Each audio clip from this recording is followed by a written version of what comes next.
अस्सलाम वालेकुम वरहमतुल्लाहि वबरकातुहू। अल-यौम यौमुस-सब्त 15 सफ़र 1445 हिजरी। आज शनिचर का दिन है, जिसको हफ्ते का दिन भी कहा जाता। सितंबर की 2 तारीख 2023। इंशाल्लाह अब हम अपनी कुरान क्लास शुरू करते हैं। आज हम सूरह अहज़ाब आयत नंबर 20 से इंशाल्लाह शुरू करेंगे। बिस्मिल्लाहि वल्हम्दुलिल्लाहि वस्सलातु वस्सलाम अला अशरफिल अंबियाई वल मुरसलीन अम्मा बाद फ़अऊज़ु बिल्लाहि मिनश शैतानिर रजीम। रब्बि इश्रह ली सदरी वयस्सिर ली अमरी वहलुल उक़दतम मिन लिसानी यफ़क़हू क़ौली रब्बि ज़िदनी इल्मा। आऊज़ु बिल्लाहि मिनश शैतानिर रजीम। यहसबूनल अहज़ाबा, और वो गुमान करते हैं कि लश्कर लम यज़हबू, अभी नहीं गए। व इन यातिल अहज़ाबू, और अगर आ जाए लश्कर, यवद्दु, वो ख्वाहिश करते हैं, वो तमन्ना करते हैं, लव अन्नहुम बादूना, कि काश वो बाहर निकले हुए होते, फिल आराबी, देहात में, यसअलूना, वो सवाल करें, अन अंबाइकुम, तुम्हारी खबरों के बारे में, वलो कानू फीकुम, और अगर वो होते तुम्हारे दरमियान में, मा खतलू, वो जंग नहीं करते, इल्ला खलीला, मगर थोड़ा सा। और वो गुमान करते हैं कि अभी लश्कर नहीं गए हैं, लौट नहीं गए हैं, और अगर लश्कर लौट भी आ जाए तो वो तमन्ना करते हैं कि वो जो सो मदीने से बाहर देहातों में मौजूद हों, और वहां पर लोगों से सवाल कर रहे हों, पूछ रहे हों तुम्हारे बारे में, तुम्हारी खबरों के बारे में। और अगर वो तुम्हारे दरमियान में मौजूद भी होते तो वो नहीं खिताल करते, नहीं जंग करते, मगर बहुत ही कम। तो ये मुनाफिकीन के बारे में यहाँ पर कहा जा रहा है। वो मुनाफिकीन जो इससे पहले आयतों में बयान किया गया था ना, कि जो कि कह रहे थे आपस में एक दूसरों को कि लौट चलो, यहाँ पर तुम्हारे लिए कोई मुकाम नहीं है। और ये कि जो सो हमारे नबी सल्लल्लाहु अलैहि वसल्लम से इजाज़त मांगते थे, झूठे बहाने करते हुए कि हमारे घर गैर महफूज है, जबकि अल्लाह ताला कह रहे हैं कि उनके घर गैर महफूज नहीं है, दर हकीकत में वो फिरार इख्तियार करना चाहते हैं। तो उनका हालत ये है कि वो ऐसे डरे हुए थे लश्करों को देखकर, कि हालांकि अल्लाह के तरफ से अल्लाह ताला ने अपनी गैबी मदद की मुसलमानों की, कि जोर की आंधी आई, और दुश्मनों के जो लश्कर थे उनके खैमे वगैरह सारे उखड़ गए, और उनके जो जानवर थे वो उनके रस्सियां टूट कर वो दौड़ के भाग गए। और यहाँ तक के जो सो मुशरिकीन और कुफार के जो लश्कर थे वो मजबूर होकर वहां से निकलकर चले गए थे। यानी उनके जाने के बाद भी जो मुनाफिकीन थे उनके ऊपर ऐसा डर और रौब था कि वो अभी तक यही समझ रहे थे कि अभी जो सो लश्कर नहीं गए हैं, वो वहीं पर अपनी अपनी जगहों पर कायम है, और मुसलमानों पर कभी भी हमला कर सकते हैं। तो उसी का अल्लाह ताला यहाँ पर जिक्र कर रहे हैं कि वो उनको अंदाजा नहीं है कि लश्कर जा चुके हैं, बल्कि यही गुमान करते हैं कि अभी भी लश्कर जो सो मौजूद है। फिर कहा जा रहा कि अगर वो लश्कर लौट आए, फिर यानी अगरचे कि हकीकत ये है कि लश्कर तो लौट गए हैं, चले गए, लेकिन बिल फर्ज अगर वो पलट कर आना चाहें और पलट कर आ जाएं, तो इनकी तमन्ना है कि ये मदीने से दूर देहातों में मौजूद हो, और वहां पर जो सो लोगों, जो रास्ता चलने वाले जो लोग आएंगे मदीने से उस तरफ आएंगे, तो उनसे हम सब वो सवाल करते रहें कि क्या हाल है वहां पर, मदीने में क्या हो रहा है, क्या जंग हो गई, या जंग में कौन मारा गया, कौन जीता, कौन, इस तरीके से। तो वो वहां पर रहकर लोगों के, मदीने के लोगों के खबरें हासिल करते रहे। और अल्लाह ताला कह रहे हैं कि अगर वो तुम्हारे दरमियान में भी होते तो क्या करते हैं, वो तो जंग में शामिल ही नहीं होते, बस बराए नाम। तो यहाँ पर वो मुनाफिकीन का जिक्र किया जा रहा कि उनके दिलों का हाल और उनके तौर तरीके, कि वो कितने घबराए हुए थे जंग की वजह से। और ये कि वो अगर दोबारा लश्कर आ जाए तो उनकी ख्वाहिश होगी कि वो मदीना छोड़कर कहीं देहात वगैरह में हो, ताकि वहां पर महफूज हों, और मदीने से बाहर जो लोग जा रहे हों उनसे इनके खबरें पूछते रहें। तो उन लोगों का जो ईमान नहीं था, ज़ाहिरी तौर पर उन्होंने से इस्लाम में दाखिल हुआ था, तो उनके बुरे अखलाक को अल्लाह ताला यहाँ पर खोल रहा है। लक़द काना लकुम, अलबत्ता है तुम्हारे लिए, फी रसूलुल्लाहि, अल्लाह के रसूल में, उस्वतुन हसनतुन, बेहतरीन नमूना, लिमन काना यरजुल्लाह, जो कोई उम्मीद रखता हो अल्लाह की, वल यौमिल आखिरी, और आखिरत के दिन की, व ज़कर अल्लाह कसीरा, और जो कसरत से अल्लाह का जिक्र करता है। देखें क्या कह रहे हैं अल्लाह ताला कि यकीनन तुम्हारे लिए रसूल सल्लल्लाहु अलैहि वसल्लम में, यानी उनकी ज़िंदगी में, उनके रहन सहन में तुम्हारे लिए बेहतरीन नमूना है उन लोगों के लिए जो अल्लाह से, अल्लाह के मुलाकात का उम्मीद रखता हो और आखिरत के दिन का, और जो अल्लाह की कसरत से जिक्र करता हो। यानी अगरचे के इस आयत को जंग के पसे मंजर में पेश किया गया है, लेकिन हर वक्त में, जंग में भी और अमन में भी, हर वक्त में जो सो नबी सल्लल्लाहु अलैहि वसल्लम की जिंदगी में ईमान वालों के लिए बेहतरीन नमूना है। तो उसको अल्लाह ताला यहाँ पर सर्टिफाई कर रहे हैं कि ए ईमान वालों, अगर तुमको जो सो कोई रहनुमाई चाहिए तो नबी सल्लल्लाहु अलैहि वसल्लम की जिंदगी से बेहतरीन रहनुमाई किसी और के पास आपको नहीं मिलेगी। हर उस शोबे में जहां पर तुम रहनुमाई चाहते हो, तो नबी की जिंदगी में तुम्हारे लिए रहनुमाई मौजूद है। और क्या है, ये उसी इंसान के लिए हो सकता है जो अल्लाह से और आखिरत के दिन की उम्मीद रखता है, यानी अल्लाह के मुलाकात की उम्मीद रखता है और आखिरत के दिन पर ईमान रखता है और कसरत से अल्लाह का जिक्र करता है। तो ऐसे ही लोगों के लिए यकीनन ये नबी सल्लल्लाहु अलैहि वसल्लम की जिंदगी में बहुत बेहतरीन उसवा है। बाकी के लोग आपको देखेंगे, आपकी हो सकता है ज़ाहिरी तौर पर झूठी तारीफ तो कर लेंगे, लेकिन आपकी जिंदगी को और आपके तरीके को उसवा बनाना पसंद नहीं करेंगे। तो यहाँ पर जो कहा जा रहा है कि नबी की जिंदगी में तुम्हारे लिए बेहतरीन नमूना है, मतलब क्या है कि जिस भी फील्ड में हो, जो भी तौर पर, जिस भी जो सो दुनिया की किसी भी शोबे में हो, जब इंसान कोई काम करना चाहे तो उस सिलसिले में, उस मामले में देख लें कि नबी सल्लल्लाहु अलैहि वसल्लम की जिंदगी में हमारे लिए क्या रहनुमाई है। मिसाल के तौर पर अगर जंग के, जैसे यहाँ पर जंग का मैदान का मामला है, तो जब इंसानों के ऊपर कभी ऐसा हालत आ जाए कि अल्लाह के रास्ते में जंग व जिदाल करने की जरूरत पड़ती है, तो वो इंसान को देखें कि नबी सल्लल्लाहु अलैहि वसल्लम ने जंग के मैदान में आपका क्या उसवा रहा है, क्या तरीका रहा है। और आप सल्लल्लाहु अलैहि वसल्लम ने जब भी जंग होती और जब भी जो सो जंग के लिए अपने सहाबा को तैयार करते, तो उनको जो सो बाज़ाफ्ता आप वसीयत करते, आप उनको नसीहत करते कि खबरदार तुम जंग के लिए जा रहे हो, लेकिन बूढ़ों के ऊपर हथियार नहीं उठाना, औरतों के ऊपर हथियार नहीं उठाना, बच्चों पर हथियार नहीं उठाना, और कोई इंसान किसी इबादत गाह में पनाह ले ले तो उस पर हथियार नहीं उठाना, और ये कि जो सो पेड़ों को, दरख्तों को नुकसान नहीं पहुंचाना, फसलों को नुकसान नहीं पहुंचाना। तो इस तरीके से आप सल्लल्लाहु अलैहि वसल्लम ने पाबंद किया लोगों को। उसी तरीके से आपने लोगों को कहा, अपने सहाबा को कहा कि अगर जंग में किसी को कत्ल करो तो उसको मुसला ना करो, यानी उसके जिस्म के जो सो उसके जिस्म को काट पीट कर देना, या उसकी जो सो नाक वगैरह को, जो जिस तरीके से अक्सर जंगों में हो जाता करते हैं लोग, तो इस तरीके से नहीं करना। और उसी तरीके से जो सो आप सल्लल्लाहु अलैहि वसल्लम ने और बहुत सारे वसीयतें और नसीहतें किया मुसलमानों को जब जंग में जा रहे थे। उसी तरीके से आप सल्लल्लाहु अलैहि वसल्लम ने भी, और खुद अल्लाह ताला ने भी कहा कि खबरदार जंग में पीठ नहीं फेरना, यानी जो भी हालत हो डट के मुकाबला करना, लेकिन पीठ फेंक कर भाग के नहीं आना। उसी तरीके से जो सो आपस में इत्तेहाद और इत्तेफाक के साथ रहना, तफर्रुक़ा नहीं करना। तो जंग के मैदान में आप सल्लल्लाहु अलैहि वसल्लम की ये नसीहतें थी, ये वसीयतें थी। उसी तरीके से अगर अमन व अमान की हालत है और जो सो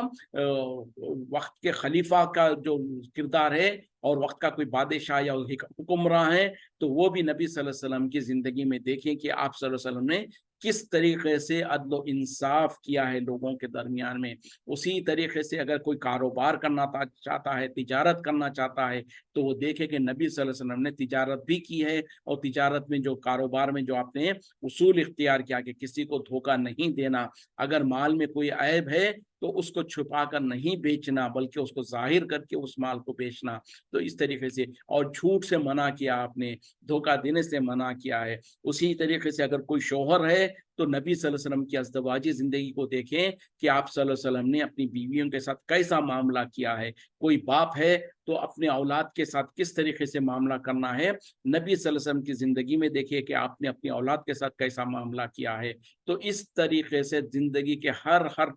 पहलू में हर जो सो गोशे में नबी सल्लल्लाहु अलैहि वसल्लम की जिंदगी में बेहतरीन नमूना है। लेकिन वो उन्हीं लोगों के लिए होगा जो अल्लाह पर और आखिरत के दिन पर ईमान ले आते हैं। आज मुसलमान तो जो सो नबी से मोहब्बत के दावे करते हैं, आशिक रसूल होने का दम भरते हैं, और जो सो ज़ाहिरी तौर पर अगर कोई नबी सल्लल्लाहु अलैहि वसल्लम की शान में गुस्ताखी करता है तो रोडों पर निकल आते हैं, माल और जो सो लोगों के माल का नुकसान करते हैं और क्या कुछ करते हैं। लेकिन ये जालिम खुद अपनी जिंदगियों में अपने अपने जो सो मामलात में जो सो किस हद तक नबी सल्लल्लाहु अलैहि वसल्लम की पैरवी कर रहे हैं, खुद देख लें। और कितने जगहों पर नबी सल्लल्लाहु अलैहि वसल्लम के हुक्म की मुखालिफत कर रहे होते हैं, खुद इंसान देख ले और फिर पता चलता है कि ये आशिक रसूल है या बागी रसूल है। जबान से कहना और जबान से वादे करना और जबान से बड़ी बड़ी बातें कर लेना बहुत आसान है, लेकिन अपनी जिंदगियों में नबी सल्लल्लाहु अलैहि वसल्लम के तरीक़ों को अपनाना ये असल मकसद और असल कामयाबी है। तो ये चीज़ों को जो सो लोग फरामोश करते हैं, जज्बात में आकर जो सो नबी सल्लल्लाहु अलैहि वसल्लम के बारे में बड़े बड़े दावे करेंगे, और अगर कोई जो सो दुश्मन जो सो नबी सल्लल्लाहु अलैहि वसल्लम की गुस्ताखी करता है तो बहुत ज़्यादा जज्बात में आ जाएंगे। लेकिन ये खुद अपनी ज़िंदगियों में नबी सल्लल्लाहु अलैहि वसल्लम की कितनी ही मुखालिफत कर रहे हैं, नबी सल्लल्लाहु अलैहि वसल्लम के अहकामात की कितनी मुखालिफत कर रहे हैं, वो खुद बेचारे नहीं जानते हैं। तो बहरहाल इंसानों को चाहिए कि हम जिस भी मामले में हो नबी सल्लल्लाहु अलैहि वसल्लम की ज़िंदगी को देखें, आप सल्लल्लाहु अलैहि वसल्लम के तौर तरीक़े को इस्तेमाल करें। और ये कोई हमारे लिए सिर्फ ऑप्शन नहीं है, बल्कि हमारे लिए ओनली नजात का रास्ता है। यानी ऐसा नहीं है कि कर लें तो बेहतर है, नहीं करेंगे तो कोई हरज नहीं, नहीं। हमारे लिए और आपके लिए ज़रूरी और लाजिम है कि नबी के तरीक़े को अपनाएं। बल्कि अल्लाह ताला ने कुरान में हुक्म दिया, क्या है वो आयत मैं भूल रहा हूँ, कि जो नबी सल्लल्लाहु अलैहि वसल्लम तुम्हें दे उसको ले लो और जिससे तुम्हें मना करे उससे रुक जाओ। यानी नबी सल्लल्लाहु अलैहि वसल्लम जो दे, मतलब क्या है कि जो नबी सल्लल्लाहु अलैहि वसल्लम तुम्हारे लिए हुक्म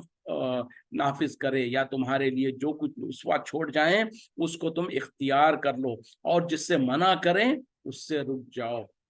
तो ये हमारे लिए ज़रूरी है। और नबी सल्लल्लाहु अलैहि वसल्लम ने किन चीज़ों का हुक्म दिया हमको, कि इंसाफ करने का, धोखा नहीं देने का, झूठ नहीं बोलने का, अपनी बीवियों के दरमियान में इंसाफ करने का, अपने बीवियों के हुकूक अदा करने का, अपनी औलाद के हुकूक अदा करने का, और जंगो जिदाल में इंसाफ के साथ मामला करने का। और ये कि अगर तुम्हारे पास ताकत है, तुम हुक्मरान हो, तो तमाम लोगों के दरमियान में अदल व इंसाफ करना। तो ये सारे के सारे आप सल्लल्लाहु अलैहि वसल्लम के फरमोदात है, आपके अहकामात है, जिसको हमारे लिए लाजिम और ज़रूरी है कि हम उसके ऊपर कायम रहें, उसको अपनाएं, और जिससे नबी ने मना किया है उससे रुक जाएं। अगर मगर और इस तरीके के हीले बहाने करने का हमारे पास कोई बहाना नहीं है, अगर हम यकीनन हकीकत में अल्लाह और आखिरत के दिन पर ईमान रखते हों।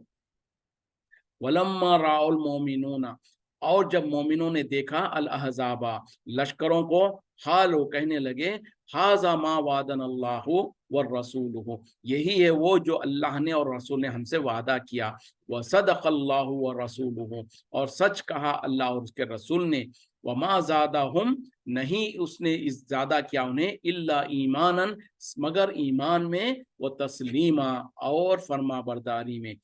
यानी देखें क्या कह रहे हैं अल्लाह ताला, कि जब मोमिनों ने लश्करों को देखा तो उन्होंने कहा कि अल्लाह और उसके यही है वो वादा जो अल्लाह और उसके रसूल ने हमसे किया था, और यकीनन अल्लाह और उसके रसूल का वादा सच्चा है। और ये कि उस हालत को जब उन्होंने देखा तो उनके दिलों में सिवाय ईमान में इजाफे और फरमा बरदारी के कुछ नहीं हुआ। यानी मुनाफिकीन के मुकाबले में, मुनाफिकीन ने जब अहज़ाब को देखा, लश्करों को देखा, तो डर गए, और वो जो सो हीले बहाने करके नबी सल्लल्लाहु अलैहि वसल्लम से इजाज़तें तलब करने लगे। कहा कि हमारे घर गैर महफूज है, हमको इजाज़त दे दीजिए। किसी ने कहा कि जो सो चलो यहाँ से, तुम्हारे लिए कोई यहाँ पर मौका नहीं है। तो इस तरीके से मुनाफिकीन जो थे वो तो जो सो डर गए, और कहा कि जो अल्लाह और उसके रसूल ने वादा किया वो तो हमारे लिए धोखा था। कहा जैसे कि हम पहले पढ़ चुके हैं। यानी अल्लाह ने जो वादा किया था और रसूल ने भी कहा कि अल्लाह ताला तुम्हारी मदद करेगा, लेकिन हम देख रहे हैं कि तमाम के तमाम लश्कर हमारे मुकाबले में आके खड़े हुए हैं, तो कहाँ है अल्लाह का वादा। इस तरीके से वो बल्कि इल्ज़ाम लगा दिया कि अल्लाह और उसके वादा रसूल का वादा धोखा है। जबकि ईमान वाले जो थे, उन्होंने उन्हीं लश्करों को जब देखा तो कहा कि ये तो अल्लाह और उसके रसूल का वादा है जो हमसे वादा किया गया था, और यकीनन अल्लाह और उसके रसूल का वादा सच्चा है। मतलब क्या है कि जब लश्करों को देखा तो उससे पहले जो अल्लाह ताला ने जो मुसलमानों से, मोमिनों से वादा कर रखा था कि ए ईमान वालों, क्या तुमने जो गुमान कर रखा है कि तुमने कह दिया है हम ईमान ले आए तो अल्लाह ताला तुम्हें ऐसे ही छोड़ देगा, हरगिज नहीं। अल्लाह ताला तुम्हें जिलजाल और तमाम मुसीबतों के सरे तुम्हें झिंझोड़ेगा, तुम्हें मुसीबत में, तकलीफ में डालकर झिंझोड़ेगा, तुम्हारे सामने तुम्हारे दुश्मन को लाकर खड़ा करेगा, तुमको आजमाएगा अल्लाह ताला। तो वो जो वादा था आजमाने का, वो जब मुसलमानों ने लश्करों को देखा तो कहा कि यकीनन अल्लाह का जो वादा है वो सच है। उसी तरीके से नबी सल्लल्लाहु अलैहि वसल्लम ने भी कहा कि देखो, जब तुम लश्कर तुम्हारे सामने आ जाए दुश्मन, तो उससे घबराना नहीं, उसके सामने साबित कदमी के साथ डट डट के खड़े होना है, और आखिरकार अल्लाह का वादा जो मदद करने का है वो जरूर आके रहेगा। तो इस तरीके से जो ईमान वाले थे, उन लोगों ने तो लश्करों को देखकर मुतजलजल नहीं हुए, घबराए नहीं, बल्कि वो तो कहने लगे कि ये तो अल्लाह का वादा है जो सच हुआ, और यकीनन अल्लाह का वादा सच्चा है। और इस हालत को और इस कैफियत को देखकर उनका ईमान और बढ़ गया, और वो और ज्यादा फर्मा बरदारी में बढ़ गए। जैसे कि दूसरी जगह पर भी और उससे वजाहत की गई, वो ये कि जो सो जब लोग जमा हो रहे थे मुसलमानों के खिलाफ, तो कुछ लोगों ने आके ईमान वालों से कहा कि देखो, लोग तुम्हारे खिलाफ जंगबंदी कर रहे हैं, लोग जो सो गिरोहबंदी कर रहे हैं, सब बंदियां कर रहे हैं, तुमको तुम्हारे खिलाफ तुम यानी अटैक करने के लिए, तो तुम डर जाओ। तो जब लोगों ने उनको डराने की कोशिश किया तो उनके ईमान में और इजाफा हो गया, और वो जो सो मजबूत हो गए। मतलब क्या है कि लोगों ने जो सो मोमिनों को डराने की कोशिश किया काफिरों के तादाद की वजह से, लेकिन उस हालत में उनके ईमान और इजाफा हो गए, और वो कहने लगे हस्बुनल्लाह, अल्लाह हमारे लिए काफी है। तो जो ईमान में पक्के होते हैं उनका मामला तो ये है कि दुश्मन को देख के घबराते नहीं, बल्कि कहते हैं कि ये तो अल्लाह का वादा है, और अल्लाह का वादा सच्चा है, और अल्लाह ताला ने जो हमसे वादा किया था कि तुम्हें आजमाया जाएगा, तो ये आजमाइश की घड़ी हमारे सामने आ गई। और फिर वो साबित कदमी के साथ अल्लाह के लिए, अल्लाह के दीन के खातिर वो जंग और जिदाल में जो सो शामिल होते हैं। मिनल मोमिनीना, मोमिनों में से, रिजालुन, कुछ ऐसे आदमी है, कुछ ऐसे मर्द है, सदकू मा, सदकू, उन्होंने सच कर दिखाया, मा अहदुल्लाह, जो उन्होंने अल्लाह से अहद किया, अलैहि, इस पर, फमिनहुम, बस उनमें से, मन खजा नहबहु, जो कि पूरा कर दिया जिसने अपने अहद को, व मिनहुम, और उनमें से, मन यंतज़िरु, जो कि इंतजार कर रहे हैं, वमा बदलू, और उन्होंने नहीं बदला, तब्दीला, किसी तरीके से कोई तब्दीली। और मोमिनों में से कुछ ऐसे मर्द हैं जिन्होंने, जो उन्होंने अपने रब से जो वादा कर रखा था उसको सच कर दिखाया, और उनमें से कुछ है जो उन्होंने अपने अहद को पूरा कर लिया, और कुछ है जो कि मुंतजिर है, और उन्होंने जरा सा भी तब्दीली नहीं की जो उन्होंने अल्लाह के साथ अहद किया था। यानी इससे पहले जो कहा गया था ना कि मुनाफिकीन के बारे में, कि मुनाफिकीन ने जो अल्लाह के से अहद किया था कि हम जो सो अगली बार अगर जंग होगी तो हम मोमिनों के साथ मिलकर जिहाद करेंगे, तो उस अहद में उन्होंने पीठ फेर दिया था। तो अल्लाह ताला ने कहा कि अल्लाह ताला उनसे अहद छिकनी की वजह से उनसे पूछ करेगा, उनकी गिरफ्त करेगा। अब यहाँ पर अल्लाह ताला ईमान वालों की तारीफ कर रहे हैं कि ईमान वालों में से तो कुछ ऐसे मर्द है जिन्होंने अपने अहद को पूरा किया। यानी जो उन्होंने अल्लाह के साथ अहद किया था वो ये कि अगर जंग का मामला होगा तो हम साबित कदमी के साथ लड़ेंगे, और हम पीठ नहीं फेरेंगे, और ये कि जो सो हम मोमिनों के साथ हमेशा मिलकर खड़े रहेंगे। जो उन्होंने अहद किया था उसको पूरा किया। और उनमें से कुछ तो है जो अहद को पूरा कर लिया, मतलब क्या है कि वो शहीद हो गए अल्लाह के रास्ते में, और जो सो उन्होंने अपने अहद को सच कर दिखाया। और कुछ है जो इंतजार में है, यानी कुछ इस ख्वाहिश में है कि आगे जंग हो और हम भी जंग के अंदर जो सो भरपूर हिस्सा लें और अल्लाह के रास्ते में शहीद हो जाएं। تو یہ ہے ایمان والوں کا معاملہ، اور انہوں نے ذرا سا بھی تبدیلی نہیں کی، یعنی جب وہ ایمان لے آئے تھے، جب اللہ کے ساتھ اس کے رسول کے ساتھ جو عہد کیا تھا کہ اگر دشمن آئیں گے ہمارے خلاف اور اسلام کے خلاف تو ہم لڑیں گے ان کے خلاف اور ہم کبھی بھی جو سو پیچھے نہیں ہٹیں گے، تو اس عہد میں انہوں نے ذرا سی بھی تبدیلی نہیں کی۔ لیجزی اللہ، تاکہ جزا دے اللہ تعالیٰ، اجر دے اللہ تعالیٰ صادقین، سچوں کو، بصدقہم، ان کے سچائی کا، ویعذب المنافقین، اور تاکہ عذاب دے منافقوں کو، انشاء، اگر وہ چاہے، او یتوب علیہم، یا پھر ان کی توبہ کو قبول کرے، ان اللہ، بے شک اللہ، کانا غفور الرحیم، ہے بخشنے والا، رحم کرنے والا، تاکہ اللہ تعالی سچوں کو ان کی سچائی کا بھرپور اجر دے اور منافقین کو عذاب دے اگر وہ چاہے، یا پھر ان کو ان کی توبہ قبول کرے، بے شک اللہ تعالیٰ بخشنے والا، مہربان ہے۔ یعنی جب مومنین اپنے مقام پر اور اپنی جو سو وعدے پر مکمل رہے تو اللہ تعالیٰ کہہ رہے ہیں کہ تاکہ اللہ تعالیٰ ایسے ہی سچوں کو ان کی سچائی کا بھرپور بدلہ دے، اجر دے، اور جو منافقین ہیں جنہوں نے پیٹ پھیر دیا تھا، جو کہ بہانے کر کے نبی صلی اللہ علیہ وسلم سے اجازتیں طلب کر رہے تھے، ایسے منافقین کو اگر چاہے تو انہیں سزا دے، یا اگر وہ توبہ کر لیں تو ان کی توبہ کو قبول کر لے، بے شک اللہ تعالیٰ بخشنے والا، رحم کرنے والا ہے۔ وَرَدَّ اللَّهُ، اور لوٹا دیا اللہ نے، الَّذِينَ كَفَرُوا، کافروں کو، بِغَيْظِهِمْ، ان کے غیظ و غصے میں، لم ینالوا خیرن، انہوں نے کوئی خیر حاصل نہیں کیا، وَكَفَ اللَّهُ، اور کافی ہو گیا اللہ، المومنین القتال، مومنوں کے لیے جنگ میں، وَكَانَ اللَّهُ، اور ہے اللہ، قویًا عزیزا، قوی، مضبوط، طاقتور اور غالب۔ اور اللہ تعالیٰ نے لوٹا دیا کافروں کو ان کے غیظ و غصے میں، اور وہ نہ کوئی خیر کو حاصل کیا، اور اللہ تعالیٰ کافی ہو گیا مومنوں کے لیے جنگ میں، اور یہ کہ اللہ تعالیٰ ہے بہت توانا اور بہت طاقتور اور غالب۔ تو اب یہاں پر جو اللہ تعالیٰ نے اس لشکر کو، جو لشکر اطراف سے مدینے کے اطراف میں گھیراؤ ڈال کے رکھے تھے، وہ تقریباً 1 مہینے تک وہ جو سو مسلمانوں کا محاصرہ کر کے رکھے تھے، آخر کار میں جب اللہ تعالیٰ نے تیز اور تند آندھیوں کو بھیجا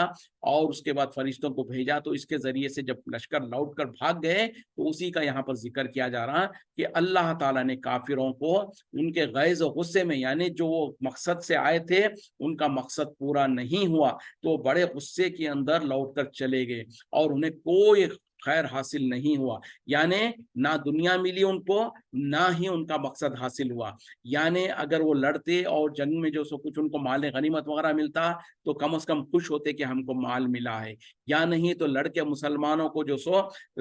نقصان پہنچاتے تو ان کو مقصد ان کا خوشحال ہوتا، لیکن نہ ہی وہ جنگ میں لڑ سکے، نہ ہی انہیں کوئی مال غنیمت ملا، اور روز ذلیل و خوار ہو کے وہ لوٹنا پڑا ان کو۔ تو اسی کا اللہ تعالیٰ ذکر کر رہے ہیں کہ اللہ تعالیٰ نے کافروں کو لوٹایا، وہ اپنے غصے میں اور غیظ میں بنا کوئی فائدہ کیے ہوئے، فائدہ حاصل کیے کہ لوٹ گئے، اور اللہ تعالیٰ کافی ہو گیا مومنوں کے خلاف جنگ میں، یعنی مومنوں کو جنگ کرنے کی ہی ضرورت نہیں پڑی، دشمن کے خلاف اللہ کی جو تدبیر تھی، اللہ تعالیٰ نے جو طوفانی ہواؤں کو بھیجا، اس کے ذریعے سے کافر بھاگنے پر مجبور ہو گئے، اور تو اللہ تعالیٰ کی طرف سے ہی، اللہ تعالیٰ جو سو مسلمانوں کی طرف سے کافی ہو گیا، اور اللہ تعالیٰ ہے ہی طاقتور اور غالب۔ وَأَنزَلَ الَّذِينَ، اور اتارا ان لوگوں پر، ظہرہم، جنہوں نے مدد کی، من اہل الکتابی، اہل کتاب میں سے، من سیاسیہم، ان کے خلوں سے، وَخَزَفَ فِي قُلُوبِهِمْ، اور ڈال دیا ان کے دلوں میں رعب، فریقاً تقتلون، ایک گروہ کو تم قتل کرتے ہو، وتعصرون فریقا، اور قید میں رکھتے ہو ایک گروہ کو۔ اور اللہ تعالیٰ نے ان لوگوں کے اوپر جنہوں نے کافروں کی مدد کی تھی اہل کتاب میں سے، ان کو نکالا ان کے خلوں سے، اور ان کو جو سو ان کے دلوں میں رعب ڈال دیا اپنے طرف سے، اور یہ کہ ان میں سے ان کے ایک گروہ کو تو تم قتل کرتے ہو اور ایک گروہ کو تم قیدی بنا لیتے ہو۔ اب یہاں پر ان یہودیوں کا ذکر کیا جا رہا ہے جنہوں نے تو نبی صلی اللہ علیہ وسلم کے ساتھ عہد و پیمان کر رکھا ہوا تھا کہ اگر دشمن مسلمانوں پر حملہ حملہ کریںگے تو وہ ان کی مدد نہیں کریں گے بلکہ مسلمانوں کی مدد کریں گے دشمن کے خلاف۔ یہ عہد ہونے کے باوجود بھی ان لوگوں نے عہد شکنی کی تھی اور جو سو کافروں کو ابھارا تھا مسلمانوں کے خلاف جنگ میں آنے کے لیے، اور یہ کہ جو سو کافروں کی مدد کی تھی، عہد کے خلاف ورزی کرتے ہوئے مسلمانوں کے خلاف کافروں کی مدد کی تھی۔ تو اب ایسے جو یہودی تھے ان کو بہرحال اللہ تعالیٰ کی طرف سے سزا دینی تھی، تو اللہ تعالیٰ اسی کا ذکر کر رہے ہیں کہ اللہ تعالیٰ نے پھر ایسا معاملہ کیا کہ ان کو ان کے قلعوں سے باہر نکلوایا، اور یہ کہ جو سو ان کے دلوں کے اوپر اللہ تعالیٰ نے مومنوں کا رعب ڈال دیا، اور ان میں سے کچھ کو تو تم نے قتل کیا اور کچھ کو قیدی بنا لیا۔ تو اس میں جو سو خاص طور پہ جو خیبر کا جو جنگ خیبر یا اس کو کہا جاتا نا، اس کا معاملہ ہے، اور جنگ یہ جو خندق کا معاملہ ہونے کے بعد جب کیا کہتے ہیں کہ لشکر نکل کے چلے گئے اور نبی صلی اللہ علیہ وسلم اور صحابہ واپس اپنے گھروں کو آ گئے، تو جیسے کہ حدیث میں آتا ہے کہ نبی صلی اللہ علیہ وسلم گھر آ گئے، اپنے ہتھیار کو رکھا اور آپ صلی اللہ علیہ وسلم غسل فرمانے لگے، تو اسی وقت میں جو سو جبریل علیہ السلام آگے اور کہا کہ یا رسول صلی اللہ علیہ وسلم آپ نے تو ہتھیار رکھ دیا، جبکہ ہم فرشتوں نے تو ابھی تک ہتھیار کو نہیں اتارا ہے، اور اللہ کی طرف سے حکم ہے کہ آپ لوگ دوبارہ جو سو وہ ایک قبیلہ تھا ان کا، یہودیوں کا میں نام بول رہا ہوں، تو اس قبیلے کی طرف چڑھائی کرنے کے لیے جانا ہے۔ تو پھر نبی صلی اللہ علیہ وسلم فوراً جو سو صحابہ کرام کے اندر درمیان میں اعلان کیا کہ ہم کو دوبارہ ابھی جنگ کے لیے انتظار کر کے 1 مہینہ تقریباً محاصرہ تھا، اس کے بعد واپس آئے ہی تھے کہ اب پھر حکم ملا کہ اس فلاں قبیلے کے طرف جو کہ یہودیوں کا قبیلہ جنہوں نے جو سو مسلمانوں کے عہد شکنی کی ہے ان کے خلاف جنگ کے لیے نکلنا ہے۔ تو اس کا یہاں پر ذکر کیا جا رہا ہے، جو خیبر میں ان لوگ جو سو جمع ہوئے تھے، تو ان کو جو سو مسلمان جب گئے اور وہاں پر ان کا محاصرہ کر لیا، اس کے بعد تقریباً یہ بھی 25 دن تک کچھ وہ محاصرہ چلتا رہا، جس کے بعد جو سو یہودیوں نے جو سو ایک صحابی تھے ان کو اپنا فریق، اپنا جو سو ثالث بنایا، اور کہا کہ اگر وہ جو بھی ہمارے بارے میں فیصلہ کریں گے ہمیں وہ فیصلہ قبول ہوگا۔ تو اس وقت میں پھر وہ صحابی نے اتنا بہترین فیصلہ کیا، انہوں نے کہا کہ یہ یہودی جو ہے انہوں نے بہرحال جنگی جرم کیا ہے، انہوں نے ہمارے مسلمانوں کے خلاف جو سو دشمن کی مدد کی ہے، تو لہٰذا ان کو سزا تو ملنی چاہیے۔ پھر انہوں نے یہ فیصلہ کیا کہ ان یہودیوں میں سے جو مرد ہے جو کہ جنگ کے قابل لوگ تھے ان تمام کو قتل کر دیا جائے گا، ان کے بچوں کو اور ان کی عورتوں کو قیدی بنا لیا جائے گا، اور ان کے مال کو جو سو مانے غنیمت سمجھ کر لے لیا جائے گا۔ اسی کا یہاں پر ذکر کیا جا رہا کہ اللہ تعالیٰ نے جو سو اللہ کی طرف سے جو معاملہ ہوا وہ یہ کہ جو سو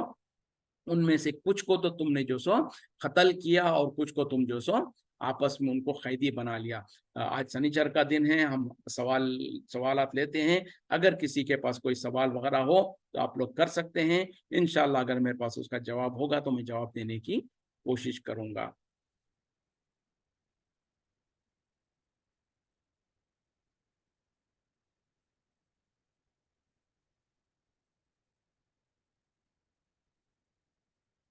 چلیں اس بیچ میں آگے بڑھتے رہتا ہوں۔ اعوذ باللہ من الشیطان الرجیم۔ وَأَوْرَثَكُمْ، اور تمہیں وارث بنایا، ارضہم، ان کی زمین کا، وَدِيَارَهُمْ، اور ان کے گھروں کا، وَأَمْوَالَهُمْ، اور ان کے مالوں کا، وَأَرْضًا، اور ایسی زمینیں، لم تطوها، جنہیں تم ابھی جہاں پر تم نہیں پہنچے ہو، وَكَانَ اللَّهُ، اور ہے اللہ، عَلَى كُلِّ شَيْءٍ قدیر، ہر چیز پر قدرت رکھنے والا۔ اور اللہ نے تمہیں ان کے زمینوں کا وارث بنایا، اور ان کے گھروں کا وارث بنایا، اور ان کے مالوں کا وارث بنایا، اور ایسی زمینوں کا جہاں پر تم ابھی نہیں پہنچے ہو، اور اللہ تعالی ہر چیز پر قدرت رکھتا ہے۔ تو یہاں پر جو سو خاص طور پہ جب یہودیوں کو ان کے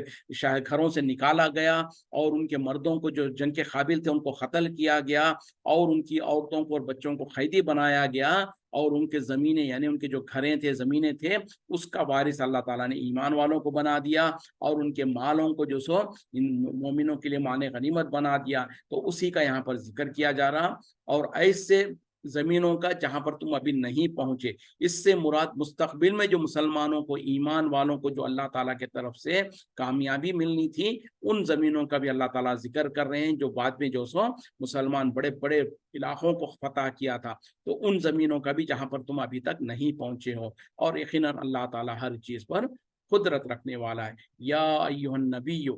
اے نبی صلی اللہ علیہ وسلم، قل کہہ دیجئے، لازواجکا اپنی بیویوں سے، ان کنتن اگر تم ہو، تردن الحیات الدنیا دنیا کی زندگی کو چاہتی ہو، وزینتہا اور اس کی زینت کو، فتعالینی پس تم آؤ، امتعکن میں تمہیں دے دوں کچھ مال و متاع، کچھ فائدہ، واسرحکن اور میں تمہیں رخصت کر دوں، سراحا جمیلا اچھی طریقے سے رخصت کرنا۔ اے نبی صلی اللہ علیہ وسلم، آپ کہہ دیجیے اپنی بیویوں سے کہ اگر تم دنیا کی زینت اور دنیا کی جو سو زندگی کو پسند کرتی ہو تو یاد رکھو کہ تم آؤ میرے پاس، میں تمہیں کچھ مال و دولت دے دوں اور تمہیں رخصت کر دوں، اچھی طریقے سے رخصت کر دینا۔ یعنی اس آیت میں بڑی سختی کے ساتھ اللہ تعالیٰ جو سو ایک حکم دے رہے ہیں، وہ یہ ہے کہ اے نبی صلی اللہ علیہ وسلم اپنی بیویوں کو کہہ دیجئے، ان کو یعنی ان کو بتلا دیجئے، ان کو یہ آپشن دے دیجئے کہ اگر تم دنیا کی زندگی چاہتی ہو، دنیا کی زینت چاہتی ہو تو تم آؤ، میں تمہیں دنیا کا کچھ مال و متاع دے دوں اور تمہیں مجھ سے رخصت کر دوں، یعنی مجھ سے علیحدگی کر دوں، بہت اچھی طریقے سے علیحدہ کرنا۔ یہ کیوں پیش آیا؟ یہ اس کا پس منظر یہ ہے کہ خاص طور پہ اسلام کے ابتدا میں تو نبی صلی اللہ علیہ وسلم اور صحابہ اکرام بہت ہی زیادہ تنگ دستی میں حالت گزرتے تھے، مکے میں خاص طور پہ جب تھے، اور مدینے کے ابتدائی دور میں بھی۔ اور نبی صلی اللہ علیہ وسلم کا معاملہ تو یہ تھا کہ آپ صلی اللہ علیہ وسلم کے پاس جو بھی مال و دولت آتا، آپ اس کو اللہ کے راستے میں خرچ کر دیتے۔ تو بہرحال نبی صلی اللہ علیہ وسلم کے گھر کے اندر حالت یہ ہوتی کہ جیسے کہ حضرت عائشہ صدیقہ رضی اللہ عنہ کی حدیث موجود ہے، آپ کہتی ہیں کہ 2 مہینے گزر جاتے، 2 چاند نظر آ جاتے، ہمارے گھر کے اندر کبھی چولہا نہیں سلگتا، یعنی آگ نہیں لگائی جاتی، کوئی